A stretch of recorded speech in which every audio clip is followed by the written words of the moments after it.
Okay, let's dive right into this. If you've recently crossed the big 3-0 and found yourself thinking, wait, why does my patience feel so much thinner lately? Or why am I literally exhausted after just one loud dinner party? Well, I have some absolutely fantastic news for you. Nothing is broken.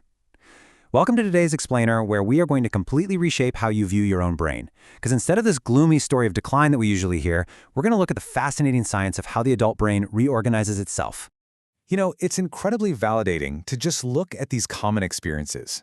Temporarily forgetting a word mid-sentence, feeling entirely drained by a noisy environment, or just some unexpected stress. Maybe you're noticing that your reactions are a bit slower, or, on the flip side, less impulsive, or realizing that your ability to focus suddenly hinges entirely on getting a good night's sleep. These visible, everyday surface shifts, they can feel incredibly personal and, understandably, kind of frustrating. But I promise you, they aren't random flaws. And really, that brings us to the core mystery of this whole explainer. When we experience these shifts, our first instinct is usually to panic, right? We ask, what changed, or what did I lose? But to truly understand your adult mind, we need to shift our focus entirely. The question isn't what broke. The question is, what is the brain optimizing for now? Once you start seeing your brain as a dynamic system that's just responding to heavy, new adult demands, everything starts to make sense. So here is our anchor thesis for today. The adult brain is less about raw growth and more about refinement. Think of a household learning to manage electricity more carefully. The exact same power supply now has to support way more appliances, routines, and demands. Well, your brain is doing exactly that. It's shifting away from raw, unfiltered processing speed toward incredible efficiency, careful filtering, and masterful control. So let's move into Section 1, Meet the Manager, the brain's traffic director. To really understand this refinement, say hello to the prefrontal cortex. It sits right there behind your forehead. Now, a lot of people assume that being smart simply means having this massive knowledge bank, just storing more and more information. But honestly, that's a total myth. The prefrontal cortex isn't a storage room, it's a traffic director. It decides what matters right now, what can wait, and what you should entirely ignore.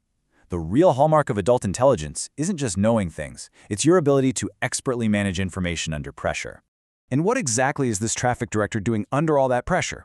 Well, it's simultaneously juggling 5 absolutely crucial jobs: goal holding, inhibition, working memory, emotional regulation, and planning.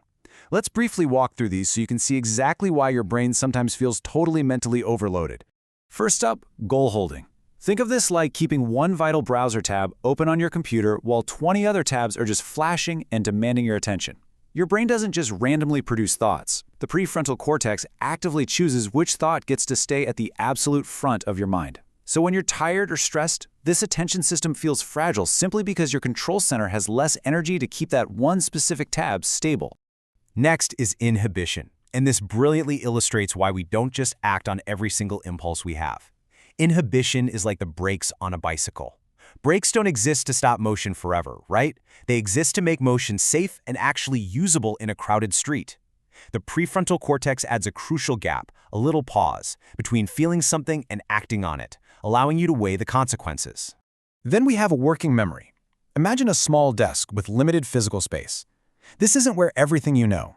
Actually, scratch that. It's not a storage unit at all. It's just where the brain places the few specific items it's actively working with right now. This is exactly why juggling too many open loops, like, say, holding a grocery list in your head while navigating traffic and trying to answer a phone call, leads to mistakes and completely dropped patience. The desk is full, and the system must become fiercely selective about its energy. Job number 4 is emotional regulation.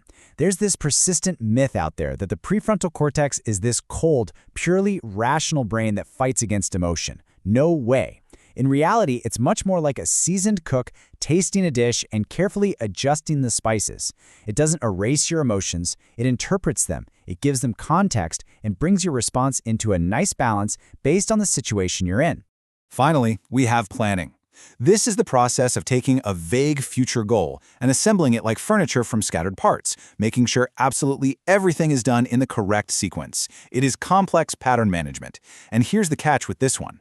Under high stress, this kind of long-range thinking becomes incredibly biologically expensive, so the brain just shuts it down to conserve energy, forcing you into a more immediate day-to-day survival mode. All right, moving on to Section 2, the refinement trade-off: speed, control, and shortcuts. As you move through adulthood, your brain is physically shaped by what it repeatedly does. It's exactly like a path getting worn into the grass over time. And because you are managing so many complex adult routines, your brain constantly runs in the background asking this one, quiet but immensely powerful question: is this worth my attention? This is the ultimate filtering mechanism, designed to drastically reduce mental noise and conserve your daily effort. And notice the difference here. A younger brain, it reacts to a raw signal with immediate, intense speed. But the adult brain takes a fraction of a second longer to evaluate the context. Adult emotion isn't really about the sheer size or volume of the feeling. It's heavily based on how your prefrontal cortex evaluates and interprets what that signal actually means for you in the long run. But of course, this leads to a hidden trade-off. Early in adulthood, we have open flexibility. We try to handle every single demand equally. But eventually, the adult brain builds efficient shortcuts. It paves these familiar roads for habits and stress handling to save precious energy. The cost of these incredibly efficient shortcuts?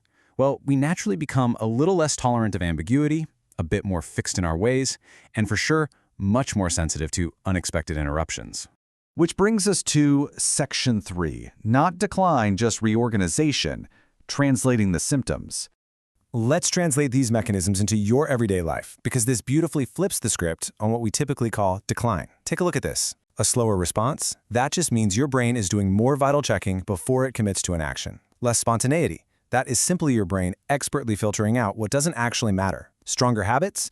Energy saved through neural shortcuts. And what about when you feel overly sensitive or emotional on a really stressful day? You aren't getting weaker. Your prefrontal cortex simply has less regulatory capacity available because the small disk of your working memory is totally maxed out. So, here's your new identity. You are not failing when you need a little more time to process a big decision. You are certainly not weak when regulating your emotions at the end of a very long day takes a ton of effort.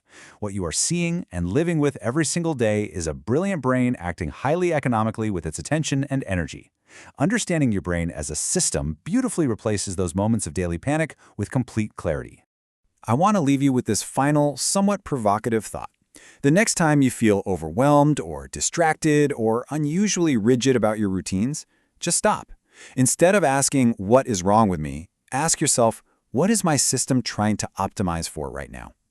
Your mental energy is a wonderfully refined balance, continually adapting to support you. So embrace the refinement. Thanks so much for joining me on this explainer. Keep asking great questions, and I'll see you in the next one.